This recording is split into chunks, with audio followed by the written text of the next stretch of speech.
গতকাল মানে ২৯ এপ্রিল কয়েকটি গণমাধ্যমের ফেসবুকে যে কার্ড শেয়ার করে সেরকম দু একটা কার্ড চোখের সামনে আসলো।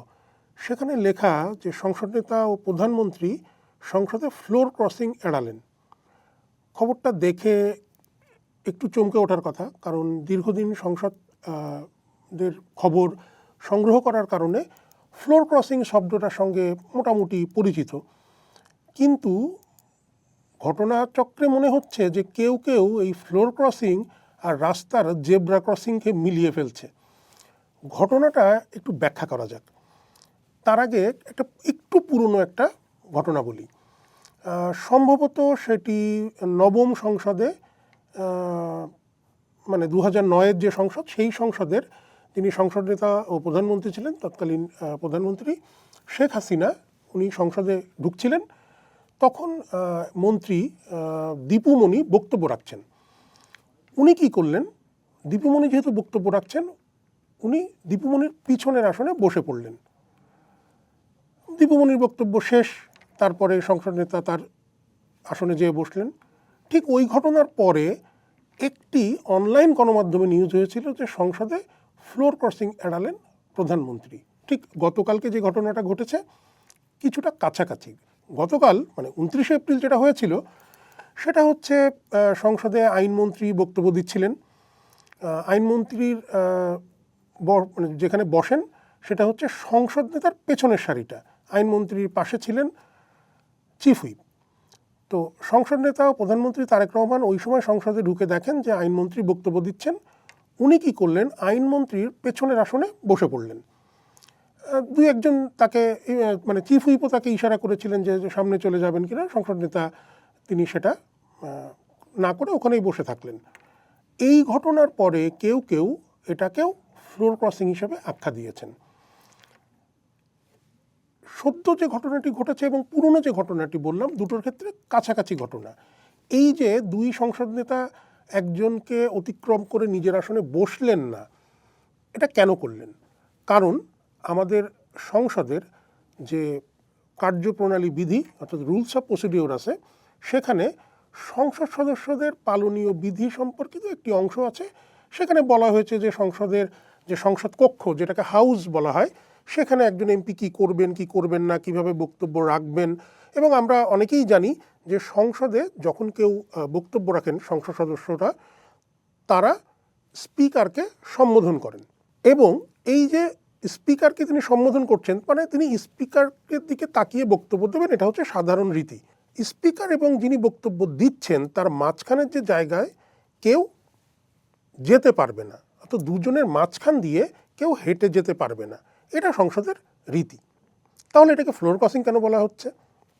মজাটা হচ্ছে এখানে, বোঝার ভুল কিংবা ব্যাখ্যার ভুল, কিংবা এই যে যেতে পারবেন না সেটাকে আক্ষরিক অর্থে নিয়ে নিয়েছে। আমাদের মানে জাতীয় সংসদের যে কার্যপ্রণালী বিধি, সেখানে তো বলা আছে যে এই যে মধ্যবর্তী স্থান দিয়ে কেউ যেতে পারবে না, বাংলায়। ইংরেজিতে লেখা আছে শ্যাল নট পাস। ক্রসিং শব্দটা কিন্তু নেই। ফ্লোর ক্রসিং জিনিসটা ব্রিটিশ পার্লামেন্ট থেকে আমাদের এখানে এসেছে। বিষয়টা কেমন? সেটা হচ্ছে সংসদে বিরোধী দল এবং সরকারি দল তারা তো দুদিকে বসে, মানে স্পিকারের ডান দিকে বসে সরকারি দল আর বাম দিকে বসে হচ্ছে বিরোধী দল, তারা একসঙ্গেই বসে। দলের প্রতি যে আনুগত্য পরিবর্তন, সেটা যদি আক্ষরিক অর্থ করা হয় যে কক্ষের এক পাশ থেকে অন্য পাশে যাওয়া, অর্থাৎ সংসদের যে মেঝে সেটা অতিক্রম করা হচ্ছে ফ্লোর ক্রসিং, এটা কিন্তু আক্ষরিক অর্থ। কিন্তু বিষয়টা কি? বিষয়টা হচ্ছে কোনো একজন সংসদ সদস্য যদি নিজের দল ছেড়ে অপর দলে, সরকারি দল থেকে বিরোধী দল কিংবা বিরোধী দল থেকে সরকারি দল পরিবর্তন করেন, সেটাকে ফ্লোর ক্রসিং বলা হয়। কেন ফ্লোর ক্রসিং বলা হয়? ওই কারণে যে সে তার জায়গা থেকে সরে অন্য জায়গায় যাচ্ছে। এই ফ্লোর ক্রসিং যে বিষয়টা, এটা বাংলাদেশের সংবিধানে কিন্তু এই বিষয়টা একটু কঠিন, এটা নিয়ে অনেক আলোচনা আছে। আমরা এক কথায় যেটা বলি যে আর্টিকেল 70 বা 70 অনুচ্ছেদ, অনেকে এটার পরিবর্তন চান, অনেকে বলেন যে না, এটা রাখা দরকার। আমাদের সংবিধানে বলা আছে যে রাজনৈতিক দল হইতে পদত্যাগ বা দলের বিপক্ষে যদি কেউ ভোট দেয় তাহলে যিনি দেবেন বা যিনি দল ত্যাগ করবেন তার আসন শূন্য হয়ে যাবে। কনস্টিটিউশনের যে ৭০ অনুচ্ছেদ সেখানে বলা আছে কোনো নির্বাচনে কোনো রাজনৈতিক দলের প্রার্থীরূপে মনোনীত হইয়া কোনো ব্যক্তি সংসদ সদস্য নির্বাচিত হইলে তিনি যদি উক্ত দল হইতে পদত্যাগ করেন, মানে যেই দল থেকে তিনি নির্বাচিত সেই দল থেকে যদি পদত্যাগ করেন অথবা সংসদে দলের বিপক্ষে ভোট দেন তাহলে তার আসন শূন্য হবে এবং পরবর্তী কোনো নির্বাচনে তিনি যে প্রার্থী হতে পারবেন না এমন না। এখন যদি দল তাকে বহিষ্কার করে তাহলে কি হবে সে বিষয়ে কিন্তু এখানে বলা নেই। এই কারণে কিন্তু অতীতে আমাদের সংসদের কিছু ইতিহাস আছে যে দল তাকে বহিষ্কার করেছে কিন্তু তার সংসদ সদস্যপদ যায়নি, কারণ আমাদের ৭০ অনুচ্ছেদে কিন্তু বলা আছে যে দল থেকে পদত্যাগ করলে কি হবে, দল বহিষ্কার করলে কি হবে সেই বিষয়টা বলা নেই। তো এই যে ফ্লোর ক্রসিংকে কেউ কেউ জেব্রা ক্রসিংয়ের সঙ্গে মিলিয়ে নিচ্ছেন, এইটা কিন্তু মূলত ঝামেলাটা হয়েছে এইখানে যে ক্রসিং আর ওই যে আমাদের রুলস অফ প্রসিডিউর ইংরেজিতে লেখা আছে শ্যাল নট পাস, এই ব্যাপারটার একটা মানে এটা ঝামেলা এখানে পাকিয়ে ফেলেছে। খুব বিখ্যাত মানুষ, মানে সারা পৃথিবীর রাজনীতিতে বিখ্যাত যে উইনস্টন চার্চিল, এই ভদ্রলোক কিন্তু ফ্লোর ক্রস করেছিলেন। 1904 সালের 31শে মে পার্লামেন্টে যে অবকাশ হয়েছিল, মানে হাউস অফ কমন্সের ক্ষমতাসীন কনজারভেটিভ দল ছেড়ে চার্চিল কিন্তু লিবারেলদের বেঞ্চে যে বসেছিলেন। কিন্তু 1920-এর দশক, মানে আসলে 1924 সাল যদি মানে একদম সুনির্দিষ্টভাবে বলি, চার্চিল আবার লিবারেল পার্টি ছেড়ে কনজারভেটিভ পার্টিতে ফিরে আসেন এবং পরে তো উনি দলের নেতৃত্ব দিয়ে প্রধানমন্ত্রী পর্যন্ত হয়েছিলেন। 2007 সালে কুইন্টিন ডেভিস কনজারভেটিভ দল ছেড়ে লেবার পার্টিতে যোগ দেন।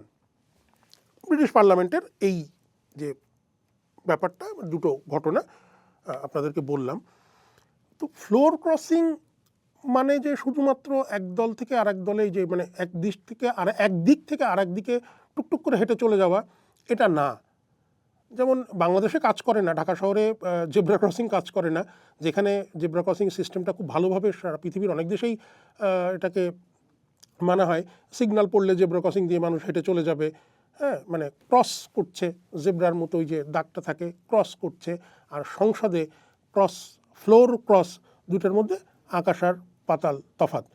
কেন কেউ ভুল ব্যাখ্যা করছেন সেটা জানি না। সংসদের ছোটোখাটো নানান বিষয় নিয়ে আবারও কোনো ঘটনা ঘটলে আপনাদের জন্য সেই ঘটনার বিশ্লেষণ নিয়ে হাজির হব। ততক্ষণ চর্চার সঙ্গে থাকুন। চর্চার ইউটিউব চ্যানেল এবং ফেসবুক পেজ ফলো করুন, সাবস্ক্রাইব করুন, আপনার মতামত জানান।